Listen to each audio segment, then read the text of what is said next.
I'm refurbing both of these guys. I've got them out here. I have hit them best I can with a wire brush. I haven't stripped everything off. This is the new one I got from Power Sports Nation.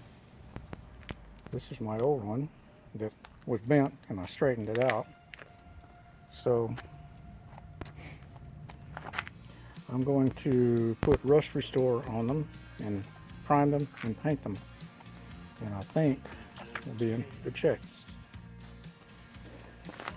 Okay, I've gone completely over it. Every place on it I could find, on both of them, if I could find any rust whatsoever that was left after wire brushing, has been shot with Rust Reformer, which is supposed to be able to leave a good paintable surface. So I'm going to, after this cures, I'm going to put an etching primer on it, and then a sealing primer, and then shoot it with a silver frost color. I think it's for a Nissan color. Setting up the paint, these guys have got them ground down, etch primed, seal primed, and 2 coats of paint on them. This guy and this guy, no, just this guy. This guy has a different kind. This guy, and this guy all have the same kind of paint on them. So this is the new swing arm. That's the new axle carrier. And this is my repaired chain guard. So those will get painted the same. I'm getting ready to clear coat them. So this right here is a slightly different color silver. I didn't have enough of the other stuff to do all of those parts. So I biased what I could on what was going to match the quad that I have. And then this one right here will be, I don't know if you can even tell the difference or not. I'm looking at them right on top of them. This one here seems to have just a hair more of a yellow tint. This is more of a silvery tint. This is called Silver Frost. It's a Nissan color. Maybe what's on that car right there. I'm not sure. But these are just about done. I'll get these things clear coated today. And this, and that. I'll go back on the quad tomorrow once this paint's had enough time to cure. And I'll be able to set the laser up on it and check it and see if my my repairs on that swing arm have straightened that back axle out. Boy, I sure hope so. First coat of clear done. I'm waiting on it to flash off. So this is my $10 Harbor Freight gun. I've got a really professional one in there, but I'm using this one on this. First coat of clear is on it. Waiting on this to flash off.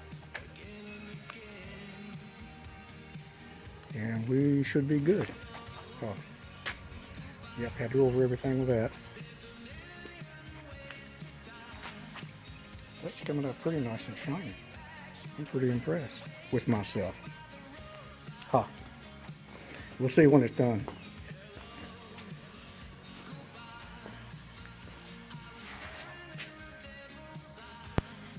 Back on it this morning. This is Thursday morning. The swing arm is in. The new swing arm is in. Nothing's tightened down yet. Put the new bearings in with my press back there. That was the easiest part of this so far. The hardest part was wrestling with getting this bolt in and this bolt in for the shock absorber. And this. It's not under pressure, but there's 2 little bushings under here, little metal bushing that you have to get the bolt in, got to get the shock absorber lined up, you got to get this thing lined up, and you got to get the swing arm lined up for all that crap to fit together. And with only 2 arms, that was a little bit of a challenge. But anyway, swing arm is in. It went in with no problems. So next I get to put the bearing carrier on it, which is sitting in the back of my truck out in the sun waiting on the paint to cure as much as possible before I stick it in. So that's the next thing, and then once I get the bearing carrier in it, I'll put the axle in it. Axle's right there, and all the ancillary stuff that goes with it. and then we'll measure it with a laser and see if it's level. Everybody is in, the axle carrier is in. The ends are all greased up with bearing grease. Before I start the thing up and run it, I will fill that whole compartment up with grease through that dirt fitting. Getting ready to slide the axle back in. I went ahead and put anti-seize where the rear brake goes on. That looks pretty good. So next, it's probably going to take all 3 hands to get this thing in there. Get the chain sprocket on it and get the 2 nuts back on it. So I'll bring this back when I get that done. Oh, these guys right here were a freaking wrestling match getting them on there, because that carrier fits in that frame. They're pretty doggone tight. So may have been that paint that I put on it, but anyway, backing those adjusters all the way out so we can get the chain on it. And I will bring this back when I get the axle in. Okay, I've got the axle back in it.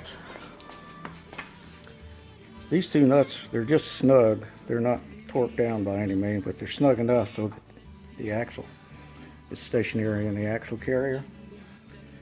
So I put anti-seize on this hub before I put it in. I put anti-seize on the sprocket hub before I put it in. I'm going to back these nuts off and clean the threads because they've got a little bit of axle grease and anti-seize on them. So I'm at least going to clean this one, the threads on it, so I can put some Loctite blue on it, and that'll be a good clean lock. I have already jacked this thing up on its 3 points. That's a adjustable jack. The other one on the other side stationary. I've already got this leveled out to 0 degrees. So this one in the front, I've lifted it. That jack is losing a little bit of pressure.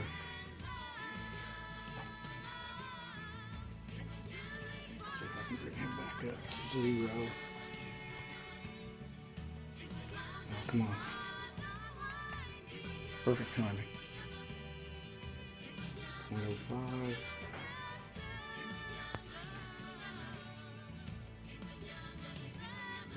.1 the other way.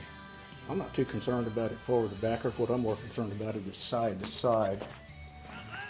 0.1 degree I think is plenty close enough. So that's 0 side to side. Alright. Let's turn the laser on. I need to turn the lights off up here to be able to see it. There. Now, let's see. Let's turn this laser on. Is he on? Yeah, he's on. Okay. I see him right in the middle of the axle carrier. Let's raise this slowly. You can see it on the black cross number too. It's coming up toward the center of the axle. Every time I touch this thing, it moves around. This is self-leveling laser.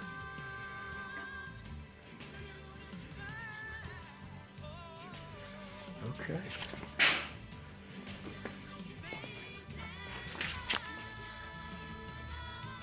That is pretty much center on this side.